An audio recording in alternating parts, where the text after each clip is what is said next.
Sunrise over the Persian Gulf. From a distance, life on the USS Abraham Lincoln seems so peaceful.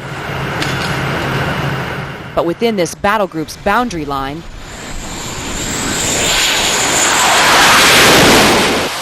sounds of freedom rock its flight line. Gotcha, line clear.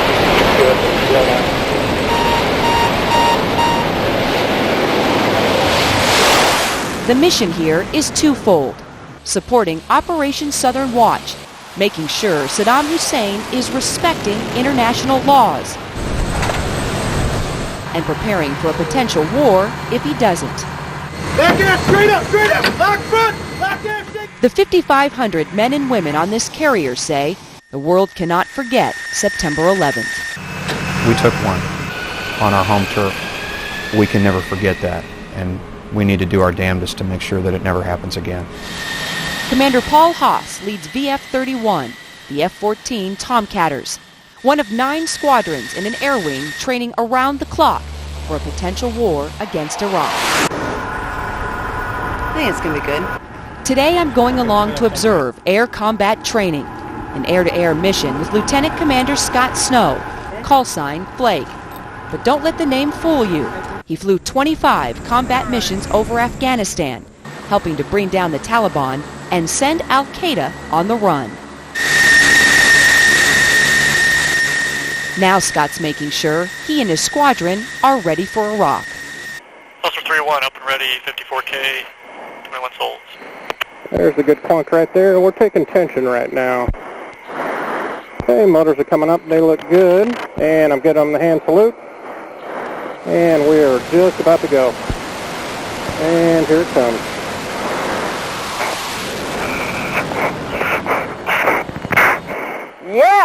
Yeah, it gets kind of addicting, doesn't it?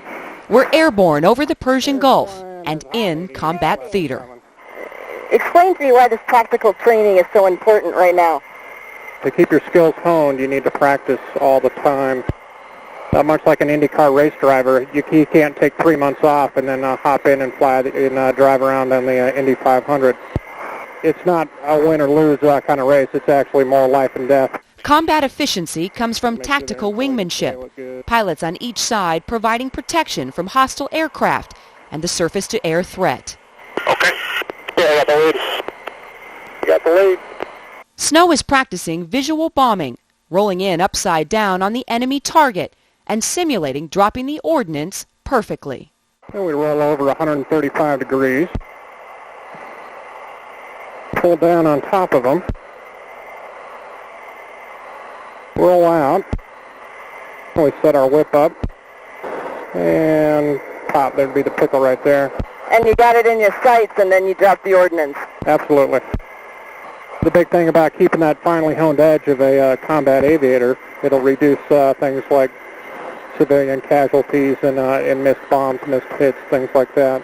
We're up 25,000 feet, going 725 miles per hour, and pulling 6.5 Gs. 6.5 Gs, nice work. Witnessing firsthand how this Tomcat squadron is mission-focused. Why do you have to monitor Iraq and Saddam Hussein 24/7 right now? I think right now he's starting to get a little desperate, and he's not getting any results, so he's pretty much willing to try anything. The Hussein wildcard that keeps Snow sharp, determined to make it home. His son, Logan Scott Snow, is due in 3 months. I look at doing it for my wife and also for my son. I want him to live in a world where he's, not worried about, hey, can I go to the Disneyland and not have a bomb threat where I have to scurry back to the hotel. Much rather do the job now and make a better future for him and for everyone in America than to sit back and just let this threat build till the next terror act that we have. From the USS Abraham Lincoln, Kyra Phillips, CNN.